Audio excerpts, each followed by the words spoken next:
नमस्कार, Supriya's kitchen vlogs आणि बरंच काही मध्ये आपलं स्वागत आहे। तर आज आपण पाहणार आहोत अत्यंत पौष्टिक, चवदार, लहानांपासून मोठ्यापर्यंत सगळ्यांसाठी आरोग्यदायी असे डिंक लाडू।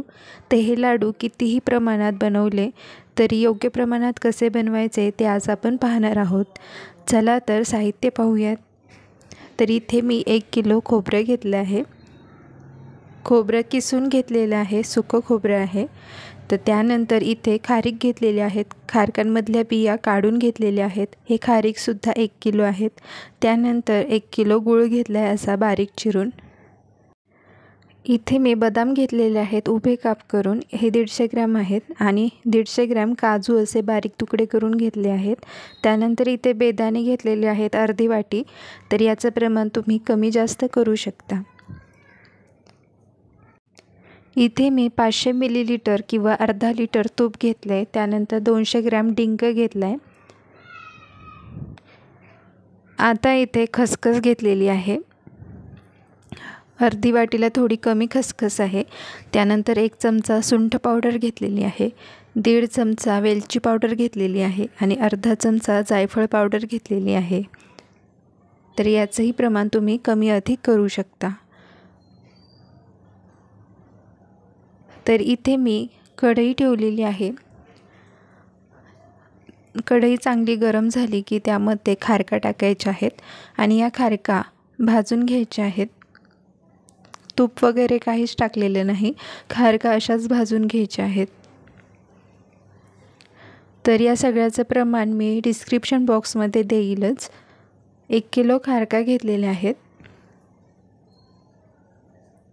खारका अशा चांगल्या भाजून घ्यायच्या आहेत मीडियम गॅसवर। थोड्याशा लालसर झाल्या की त्या काढून घ्यायच्या आहेत। थोड्या थोड्या करून अशा मी खारका भाजून घेणार आहे। तर ही माझी पहिली बॅच भाजून झालेली आहे। आता मी राहिलेल्या खारका परत भाजून घेत आहे।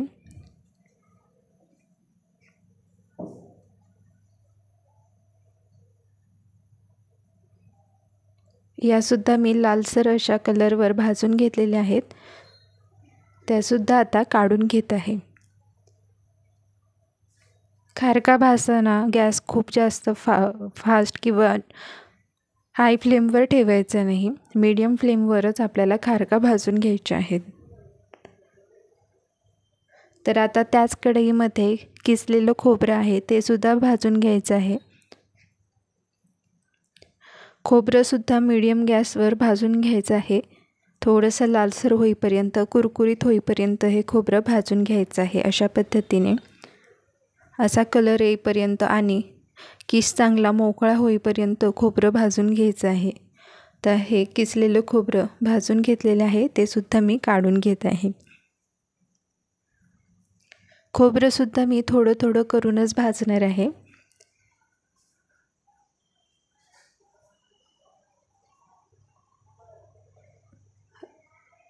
राहिलेलं खोबरं सुद्धा आता भाजून घेत आहे।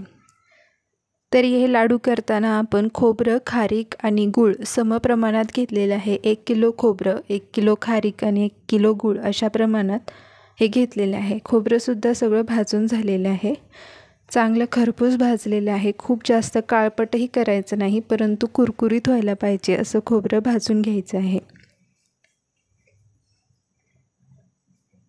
त्यानंतर त्याच कढईमध्ये खसखस भाजून घेत आहे। खसखस चांगली तडतड यायला लागली की आपल्याला काढून घ्यायचे आहे। कलर सुद्धा थोडा चेंज होतो। खसखस भाजून झालेली आहे, आता ती काढून घेत आहे।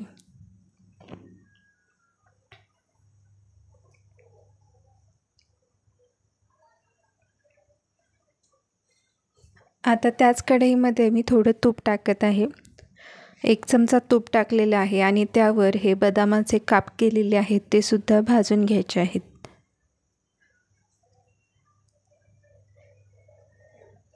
जे कोरडं कोरडं भाजून घ्यायचं होतं ते आधी मी भाजून घेतलेले आहे। आता जे आपल्याला तुपामध्ये भाजून घ्यायचं आहे ते पदार्थ आपण नंतर भाजून घ्यायचे आहेत। हलकासा कलर चेंज होईपर्यंत बदाम देखील भाजून घ्यायचे आहेत। आता हे बदाम मी भाजून घेतलेले आहेत ते काढून घेत आहे।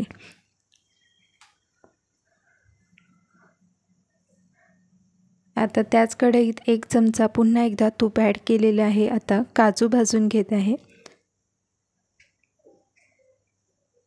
काजू बदामाचे असे काप केले की ते भाजायलाही सोपे जातात आणि आतपर्यंत भाजले जातात।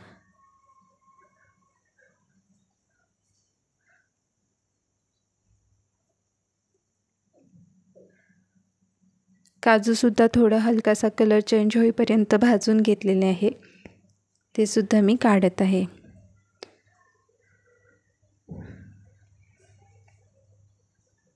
एक ते 2 मिनिट हे चांगलं भाजून घ्यायचं आहे। आता मी थोडं तूप ॲड करत आहे।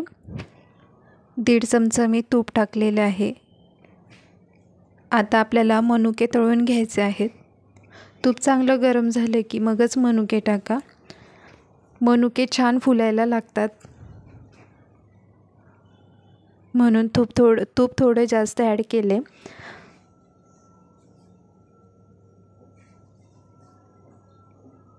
बघा, मनुके चांगले फुललेले आहेत। असे चांगले फुलले की आपल्याला मनुके काढून घ्यायचे आहेत।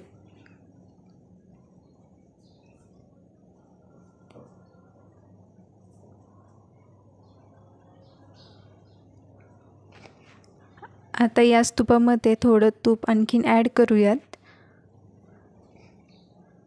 आणि तूप चांगलं गरम झाले की मी त्यात डिंक तळून घेत आहे। ते डिंक थोडा मोठा मिळालेला आहे मला, छोटे तुकडे असलेला आणि पांढरा डिंक तुम्ही घेऊ शकता, तो आतपर्यंत तळला जातो। तर मला छोटा डिंक मिळाला नाही, थोडा होता तो ॲड केला। तुम्हाला मिळाला तर तुम्ही घेऊ शकता।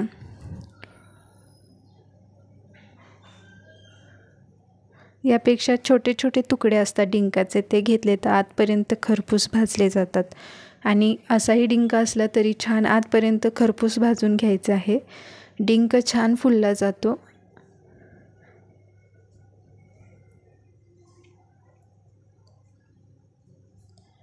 डिंक चांगला तळून झाला आहे। आता मी तो काढून घेत आहे। थोडं थोडं करून असं डिंक तळून घ्यायचं आहे। पूर्ण 200 ग्रॅम डिंक लागतो यासाठी। मी या लाडवांचं जे प्रमाण सांगितलं आहे त्यासाठी तुम्ही थोडा जास्तही ॲड करू शकता डिंक, पण एवढा पुरेसा होतो। तर थोडा थोडा करून मी असा डिंक तळून घेत आहे।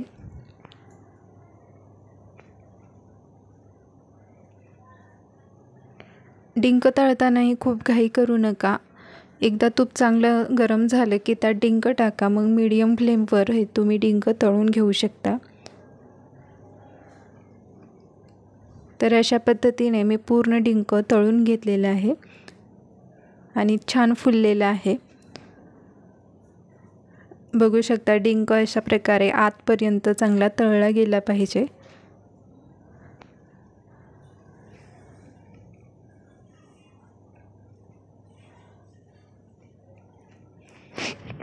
आता या खारका थंड झाल्यात, मी मिक्सरमध्ये थोड्या थोड्या करून बारीक करून घेणार आहे। जर तुम्ही मोठ्या प्रमाणात लाडू बनवणार असाल तर या खारका आणि खोबरं तुम्ही बाहेर दळून घेऊ शकता। आपण जसं मसाला कुटून आणतो तसंच याचं मशीन असतं। तर अशा प्रकारे पूर्ण खारका मी बारीक करून घेतल्यात आणि जाडसर अशा बारीक करायच्या आहेत। खूप जास्त बारीक पावडर नाही करायची आणि खूप जास्त मोठ्याही ठेवायच्या नाहीत खारका। तर त्यानंतर आता मी डिंक फोडून घेत आहे। तर डिंक मी मिक्सरमध्ये बारीक करत नाही, कारण मिक्सर खराब होण्याची शक्यता असते। कारण आपण जेव्हा डिंक तळतो तर असा मोठा असला तर आतमध्ये कच्चा राहण्याची शक्यता असते, तो कडक असतो, त्यामुळे मिक्सरचं भांडं खराब होऊ शकतं। आणि असा फोडताना देखील डिंक तुम्हाला जर आतमध्ये कच्चा लागला तर तुम्ही तो साईडला काढा, लाडूमध्ये टाकू नका, त्याने लाडू कसे खाताना कडक लागतील। त्यामुळे डिंक असा आतमध्ये कच्चा राहिला तर बाहेर काढायचा आहे आणि डिंक खूप बारीक करायचा नाही, असा ओबडधोबडच फोडून घ्यायचा आहे। तुम्ही खलबत्त्यामध्ये सुद्धा असा फोडू शकता किंवा हाताने देखील थोडा कुस्करू शकता।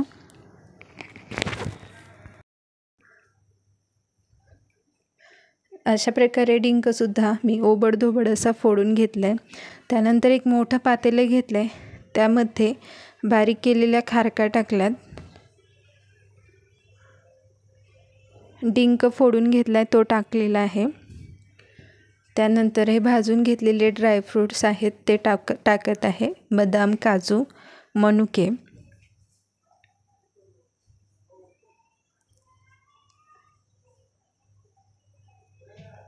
त्यानंतर हे भाजलेलं खोबरं असंच ॲड केलेलं आहे. खोबरं सुरुवातीला आपल्याला बारीक करून घ्यायचं नाही, हे भाजून घेतले आहे, थंड करून झाले की असं ॲड करायचं आहे. त्यानंतर वेलची पावडर, जायफळ पावडर आणि सुंठ पावडर ॲड केलेली आहे. त्यानंतर ही खसखस आहे ती ओबडधोबड अशी बारीक केलेली आहे, ती सुद्धा ॲड करत आहे. गूळ ॲड करत आहे. हा गूळ मी अगोदरच बारीक करून घेतलेला आहे. सुरीच्या मदतीने किंवा चाकूच्या मदतीने मी हा बारीक करून घेतलेला आहे. हे सगळं मिश्रण आपल्याला मिक्स करायचं आहे.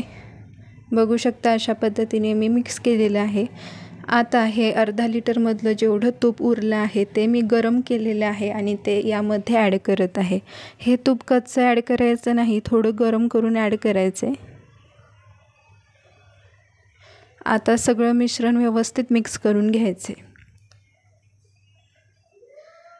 आता एवढ्या प्रमाणात लाडू बनवायला अर्धा लिटर तूप, 1 किलोचं जे प्रमाण सांगितलं आहे त्याला अर्धा लिटर तूप आवश्यक आहे, त्यापेक्षा कमी नको. तर आता हे सगळं मिश्रण मिक्स झाले की मिक्सरमध्ये थोडं थोडं मिश्रण घ्यायचं आहे आणि ओबडधोबड वाटून घ्यायचं आहे.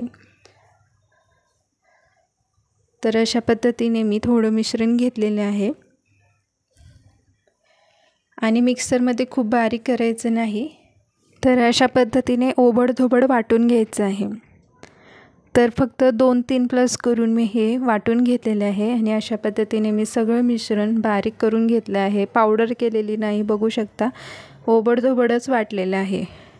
म्हणजे जे आपण किस टाकलेला आहे खोबऱ्याचा किंवा डिंक टाकलेला आहे तो खूप बारीक होत नाही. आणि मिश्रण वाटून झाले की अशी मूठ वळली पाहिजे, म्हणजे लाडू चांगले बांधता येतात किंवा वळवता येतात.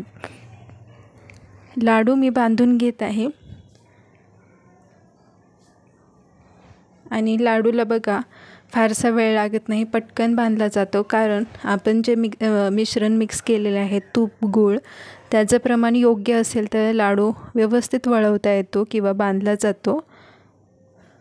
आणि पाक वगैरे करायची काहीच गरज नाही, हे सगळं योग्य प्रमाण आहे लाडू करण्याचं.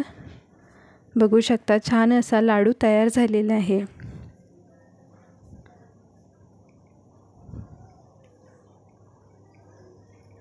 तर अशा पद्धतीने मी सगळे लाडू करून घेत आहे. आजची रेसिपी कशी वाटली तुम्हाला मला नक्की सांगा. आणि खूप सोपी अशी रेसिपी आहे लाडूची, थोडे कष्ट लागतात पण आपण एकदा तयार केलेलं हे लाडू चवीला बघा किती छान लागतात, दुकानापेक्षाही छान लागतील. विकत घेण्यापेक्षा खूप जास्त लाडू तयार होतात या प्रमाणात. नक्की ट्राय करा. स्वतःची काळजी घ्या आणि अशा आरोग्यदायी गोष्टींचं नक्कीच सेवन करा. व्हिडिओ आवडल्यास लाईक करा, चॅनलला सबस्क्राईब करायला विसरू नका. आणि मला व्हिडिओ कसा वाटला ते कमेंट करून नक्की सांगा. बघा किती प्रमाणात लाडू तयार झालेले आहेत. पुन्हा भेटूयात. धन्यवाद.